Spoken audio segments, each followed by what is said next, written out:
tells? What are three key important things about your art that makes it stand out from other arts? My art is one of the only arts that I've seen in this country that actually focuses on mental health, that focuses on the emotions. Mental health, to be precise, because I think everything happens and starts in the head. The art came alive with just the phone. I was super amazed.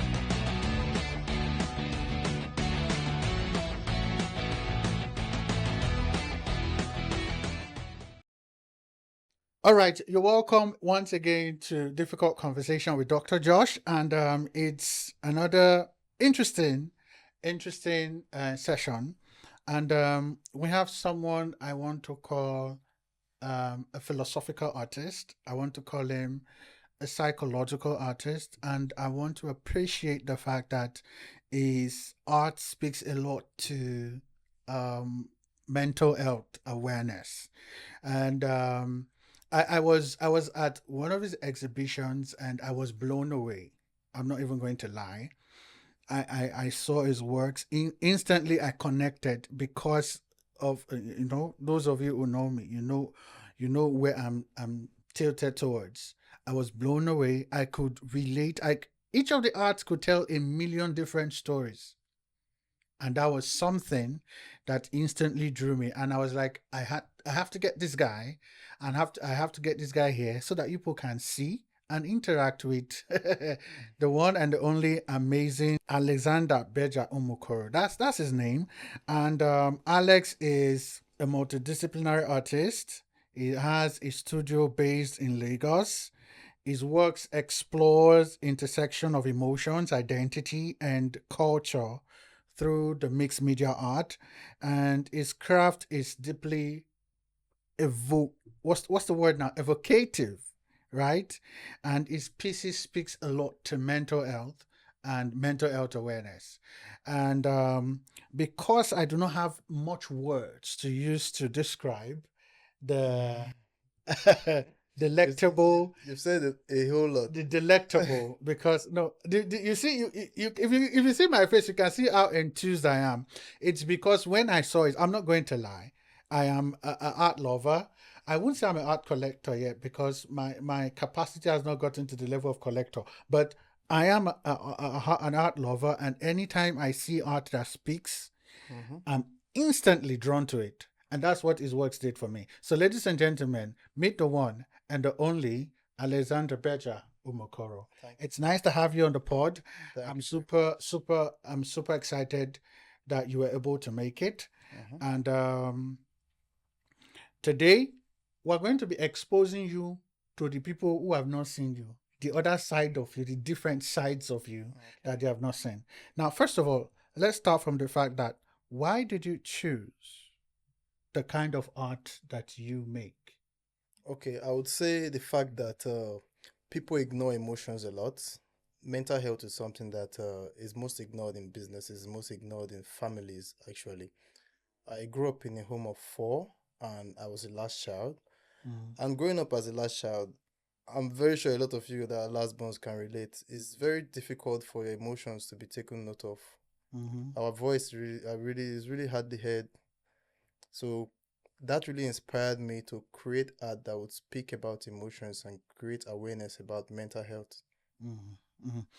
Okay, now, even to draw a paradox and inference to that is where we have, like I always say, that we are a product of our experiences. Exactly.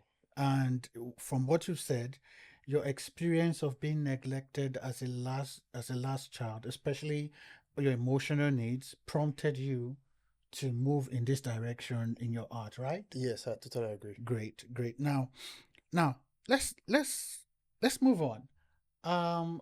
When I came to your exhibition, I saw an art, beautiful art, and there was something you did. in the process, you brought out your phone My phone and and you scanned, scanned it. and the art came alive, Exactly. and it was beautiful to behold. Uh-huh. And from even though as someone who likes art and I've seen a lot of art, that was mostly a new dynamics to me. So, Yes. what kind of art is that? And would you is it something new in the art world? Yeah, it's something actually new in the art world. Technology is evolving, Mhm. and I believe art should evolve with it as well, instead of staying left behind just doing the traditional way. So it's called augmented reality. It just, Augmented yeah, reality. augmented.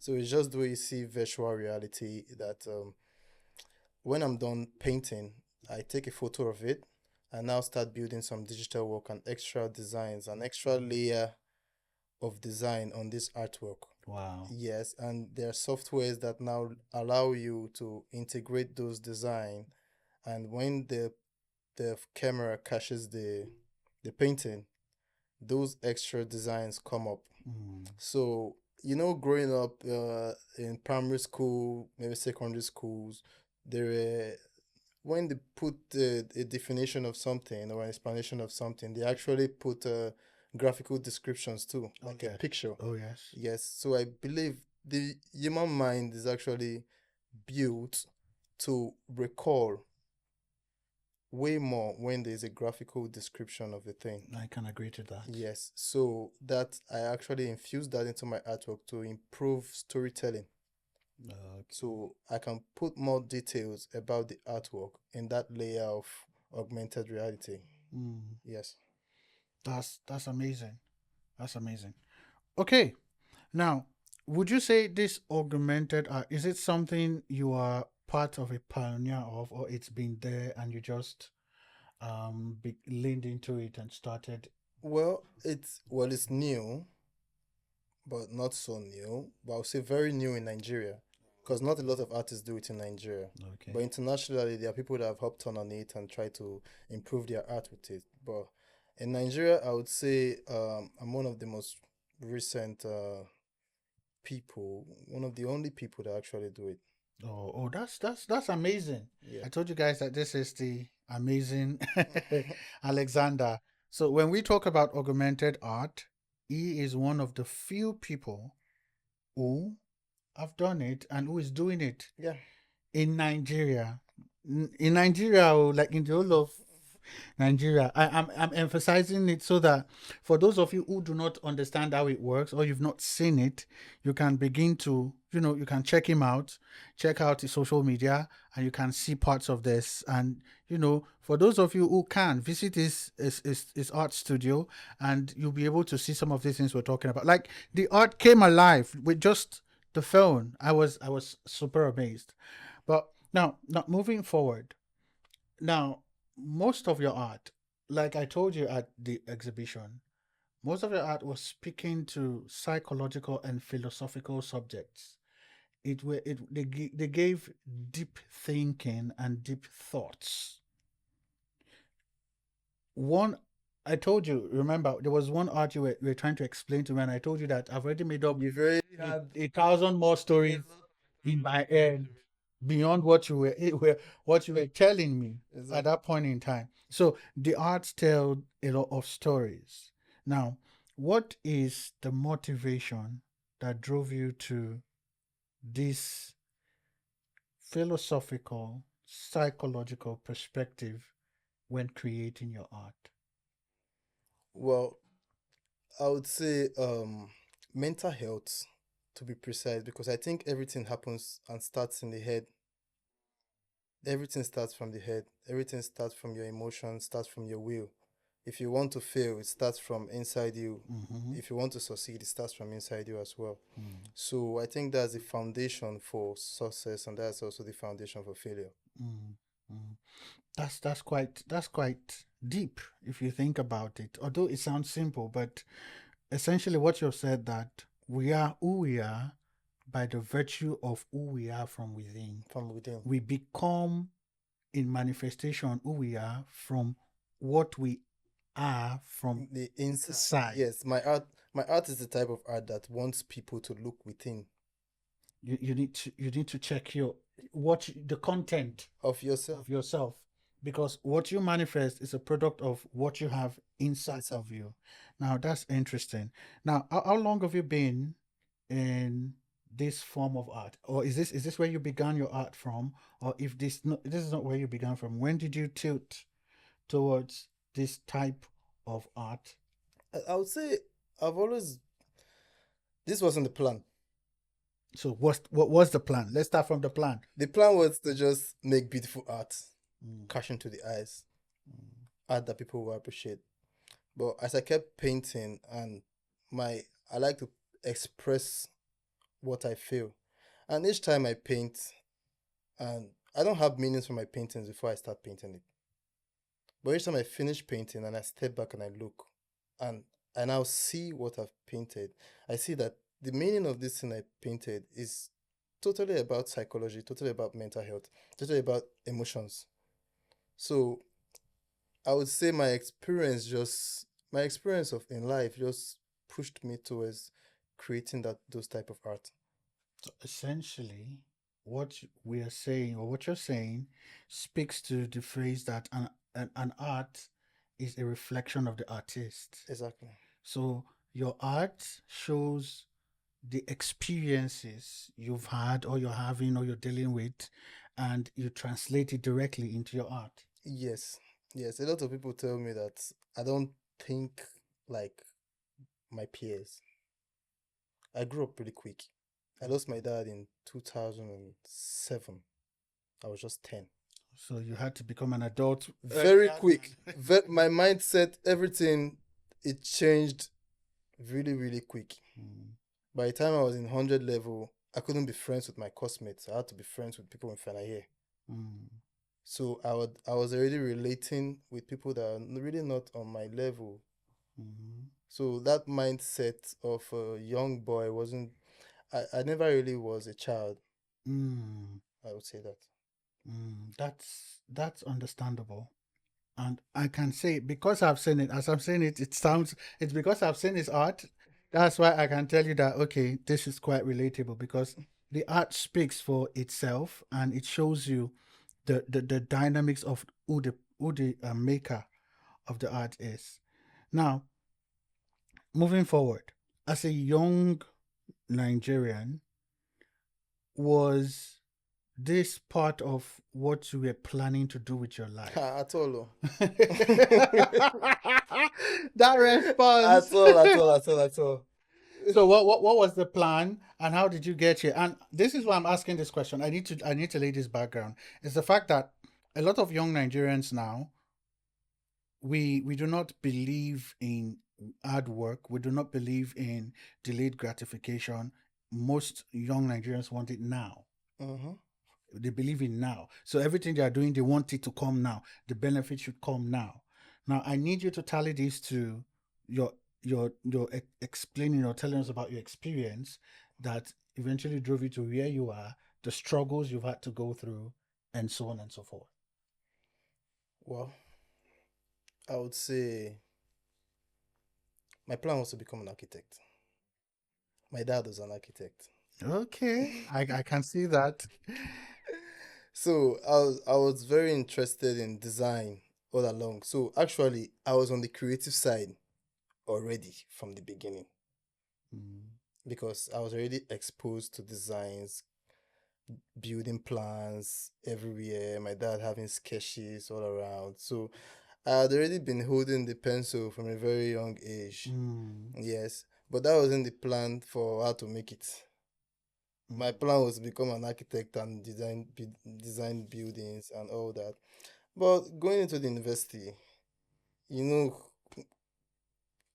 I didn't have rich parents that would take me to private school that will give you the course that you want. I had to go to Uniben and I had to go for the course that they gave to me. Yeah, so I studied health education. Oh, okay. Health education, art. Okay. But as I studied health education, one of my favorite areas of the course was mental health. Mm, That was one of my favorite. I just leaned onto that. So I usually used to lean towards the psychology part. You understand? That's why when I started making art, I was still able to infuse mental health education into my art. Yeah. So how I started art actually, I think I painted it. I made a painting for my mom. Yeah, I made a painting for my mom. It was a painting of a woman with a child, and she really liked it.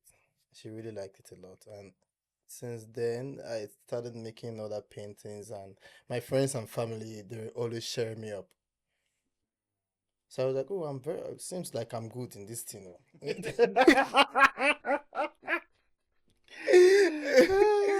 So I just kept painting. I started a rug manufacturing business. Yes, so I make handmade rugs. Wow. Yeah. So over time, being creative is what has really fed me. Yes, so I always encourage people to try to solve their problems by themselves because I solved mine by myself with my hands. You understand? I didn't look outside or wait up to somebody to come and save me from where I was. So the moment I started making a bit of cheese from art, I kept doing it. Yes, and as I'm doing it, I'm seeing that oh, I can use this as a medium to pass a message as well. Yeah, I can use it as a medium to change the world in my own Little way. capacity. Yes, I opened the foundation, Oh, beautiful. Beja Creative Foundation. Oh, that's nice. Yeah, so this just it just help people. I would say I try to catch them while they are young. Catch them while they're young. Yes, because when the mind is really young, you can still structure it. You can shape it. You can still shape it before it goes into the world totally. Because the world the world is going to show the mind shake. it will show the mind shake. The world will show the mind shake. It might take you in a direction that you might not want to go. There are a lot of people that because they didn't have a lot of counseling before they entered the university, most of them go into fraud, go into prostitution. You understand? But if you catch these people young, try to build that creative mindset in them. You understand? If they build that creative mindset, if they have those creative mindset, you see them wanting to learn skills before they get into the university. You understand? I wish I had a skill Exactly. before I got to the university.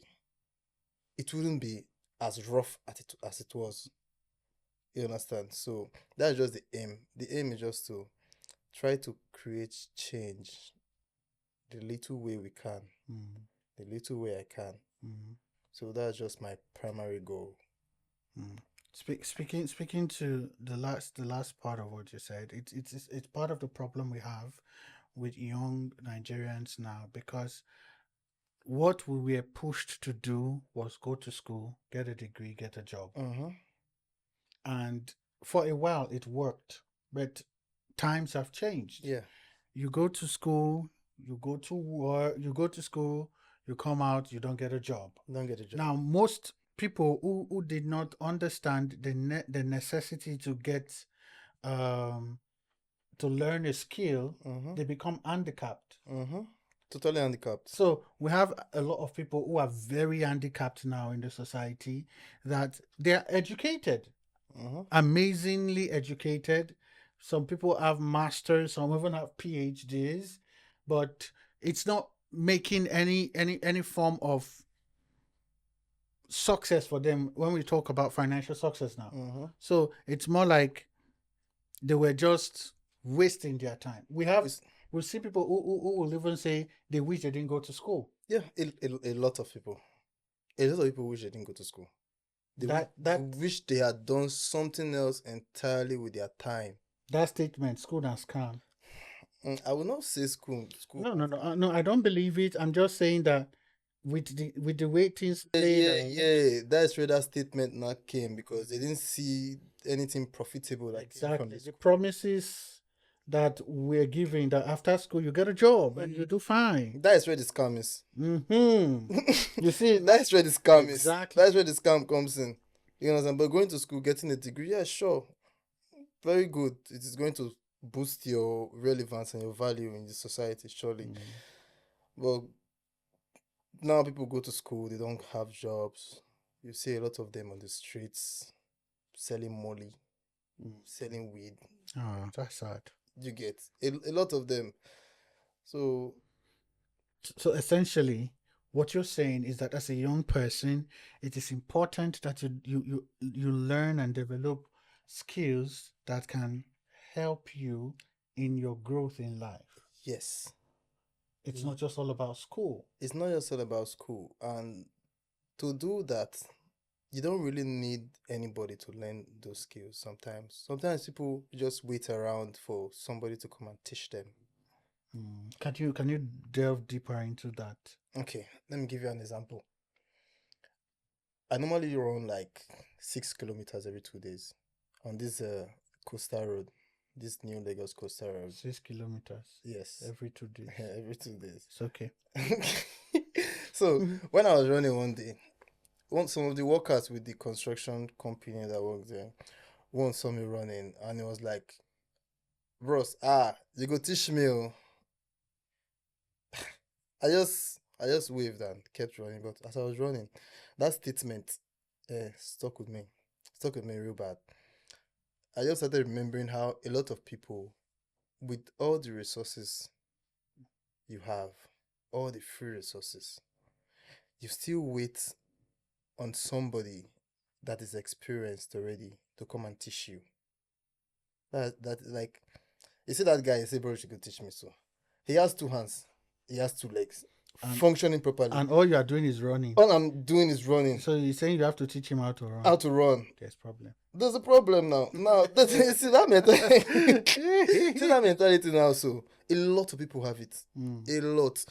You're waiting for somebody to come and teach you a skill that you can do 1 gig and enter YouTube to learn. And you're waiting and say, "Oh, I need to go look for money to go and pay somebody to teach me," or look for somebody that is so experienced, and you never really see that person. Even if you see the person don't have time to teach you. You get? I learned rug making from YouTube. Wow.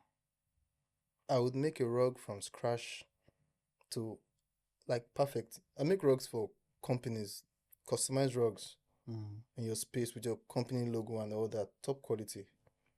And you learned all that I from learned YouTube. all that from YouTube. Wow. Started from Instagram Reels to YouTube, to gathering all my information, to ordering all my tools, to trying it out. Wow. And consistently, Consistency, you grew and became better. You see, so most people just wait for people to come and save them. Okay. I can resonate with that. I can resonate with that. But also, we need to always balance things out. People cannot do beyond what they know. You can't do beyond what you know. The knowledge you have is what defines what you can do. Yes. So we can't say that some people do not have the exposure to know what you know. Now, for example, we are in the technology age with our mobile phones. You can do, like you said, you learn this thing by viewing YouTube. Some people do not even have a way to go to YouTube, but they feel like there's a skill they need to learn. Essentially, what I'm saying is, as much as I understand and resonate with you, that for some people, although not the vast majority, but for some people, they do not have that access and privilege.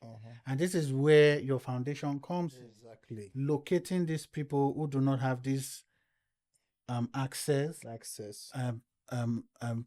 privilege, and helping them in the best way that you can, to give them the knowledge they require to do these things that would help them. Great. That's an amazing thing. The Alexander Beja Foundation. Yes. Great and amazing. All right. To round things up, right? I need you to say one or two things to young people using your experience, your challenges, and how you're able to grow to become this attain this level of success, and even if there is more to achieve, just say something to young people that can be a way of inspiring and motivating for them. I would say young people should look inward and try to draft a map for yourself, a very solid plan for yourself. It doesn't. You don't really have to have money first before you draw out your plan. Ha! They will not agree. Oh. They will not agree. You Oh. don't really need to. I think money should be the last thing that you should think about when you're drawing out your plan. It's very difficult, but money should be the last thing, because if you think of money first, I'm very sure you won't draw out that plan. Because you think of the money, you think of the fact, or the places you try to get the money, or the challenges you get trying to get the money, or the fact that you might never get the money, and that plan you might never draw it. If you think about the money, how can you even draw out a plan? How would you draw out a pitch deck if you are thinking about the money first? So you draw the plan, then try to source for the money. And if it's something that you don't, at the end of the day, it might even be something you don't need a lot of money for. But just the fact that you don't really have money right now, it's just very scary that you will not really want to pull through with the plan, because nobody really wants to get stuck. You understand? You just want to look for something else that's okay, smaller money, or I don't need money for this thing, or maybe I should not just do this. Let me just beg my guy at the moment. You understand? So money is the last thing you should worry about, but you should worry about it though. But don't put it at the front. Let it not be the first priority. the first thing shouldn't be the first thing. When you start doing things in your own capacity, trust me, your friends, your family, people are actually watching you. People are watching you. Your inactivity, people are seeing it. When you get active, people are seeing it as well. And I believe when people see you being active and putting in the work to achieve your goal, they will support you. But if you have not done anything, it's just like, don't just expect them to help you if you have not done anything on your end. So essentially, what I've heard you say is that have a plan, build your plan.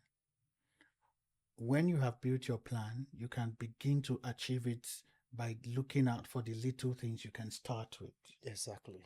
And you grow from there. Yeah. Do not say, oh, I need ₦1 million to build a plan. No. If you do that, you won't build anything. So you need to have a plan first. Understand the plan, and from there, because you have created a plan, you can begin to see how you grow into that plan and grow out of the plan. That's what the plan. Now that's amazing. That's an amazing way to look at it, right? Exactly. And eventually things will fall into this. That's the reality. As long as you're doing what you need to do, you start, stay consistent, things will fall into place. So, on a final note, tell us a little more about your art. There is no way I can tell it better than you, because it is you who do the art. Tell us a little more about your art. Tell us where we can find you on social media, anyhow we can get across to you. And you mentioned that you do rugs as well. We need to know more about it. So tell us more about that, so that people who want to get in contact with you, for them to do business with you, can do that. Okay.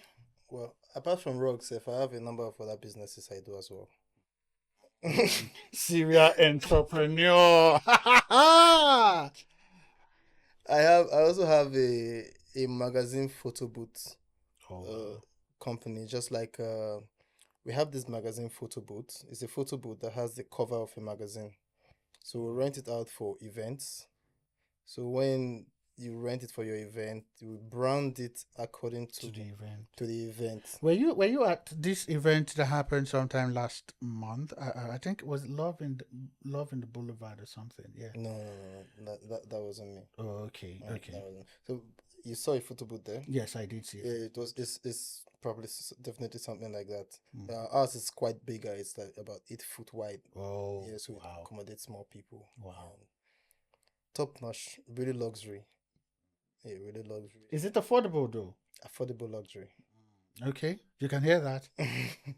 It's affordable luxury. So I have that as well as my rock production business. So if you check Instagram, Yes. Bejalex Could you dot say that? Bejalex, Beja Lex. Bejalex Lex. Okay. .ng. Okay. It's just like my name, Alex Beja. Okay. But So it's switch flipped now. flip Beja Lex. Bejalex, yeah, Okay. Bejalex.ng. That's my rock page. Then you can, for my art, they can reach me on Instagram as well. That's Alexander the Great Alexander the Great. underscore X. Okay. Alexander the Great underscore X on Instagram. Yeah, on Instagram. Yes. Yeah, so you can reach me on Instagram or my business page, anyone. Okay. And my foundation, you could reach us on www.alexbejacreativefoundation.com. So if you can get us on our email there as well. Okay. That's amazing. That's amazing. Uh-huh. Anyways, finally, what are three key things that your art tells? What are three key important things about your art that makes it stand out from other arts? My art is one of the only arts that I've seen in this country that actually focuses on mental health, that focuses on the emotions. Other arts that I've seen, I don't want to. Other arts I've seen in Nigeria, really, they are just revolving around culture, our our our ancestors, the whole African. Well, mine is a bit, should I say, contemporary. You understand? And speaks. It actually wants to trigger people to look inward. Addresses Yeah, societal issues. yeah, address societal issues. Like most of the problems we have are problems that starts in our head. Most of the societal issues starts from each of everyone's head, each of our heads. So your trauma that you have, that somebody has, the person comes and reflects it on the whole office. The teacher in the school, the problems the teacher has in the family and the home, she comes and reflects on the kids. Growing up, my secondary school, they used to flog the hell out of us. I wonder why they used to flog us. I wonder why they used to flog us. It's growing up that I realize that maybe these people, this woman might have been very depressed too. Because why was she so angry? You understand? I had teachers that will come and tell you that, oh, 60 slashes on your back. The full, For what how would you reason? flog a whole class? 60s, everybody, a class of 30. Like, where is that energy burst coming from? You understand? Yeah. So, most of all these things, most of the people walking around, most of the people see smiling. Some of the smiles are fake. I can't agree to that. You understand? So some of the smiles are fake, which we should understand that most of the people we see being very wild, they're just trying to get away from something. You understand? So we should really know that people are going through a lot and people have different perceptions based on their experiences. So my art is actually creating that awareness. Yes, because people need to be aware of that. I think if we understand one each other, life will be way easier. Thank you. So essentially what you've said is your art speaks to self-awareness. Yes, self-awareness. Self-awareness, self-introspection, and then understanding our mental health. Yes. Again, we are a product of our experiences. Our experiences define who we become. Yes. So what we need to do is to consistently check if we have had the best of experiences, put our experience against good judgment. So see, okay, this is what I need to change. Talking about the dynamics of teachers beating up kids, parents beating up kids. Parents too. Sometimes we say, oh, it's training, or what's the word? It's discipline, right? I'm not against discipline, but there are things you say, this is not discipline. This is coming from a place of This is already. so we have situations of transgenerational trauma, Mm-hmm. the trauma that someone faced because they did this to them. they're not doing it now and tell you, my parents did this to me, so I should do this. Now, it's not like if your intention truly is to correct your child or, to help them see and understand certain things about life, it's okay. But you might be going about the wrong way. A very wrong way. A lot of parents go about it the wrong way. And these are the issues. And your art speaks to and address this. And this is why, like I said, your art is amazing and you are the amazing Alexander Beja. Now, thank you once more for coming to Difficult Conversations. It's been a pleasure having you on the pod. Thank you for sharing your experience with us and thank you for the advice and everything you've said. Once again, Alexander Beja runs a foundation, the Alex Alexander Beja. Bird Foundation, Yeah. that helps to harness talents in young people, help them to identify their skills, and helps them to essentially understand life better and make better choices as they grow and evolve. It's been an amazing time once again, Alex. Thanks for coming.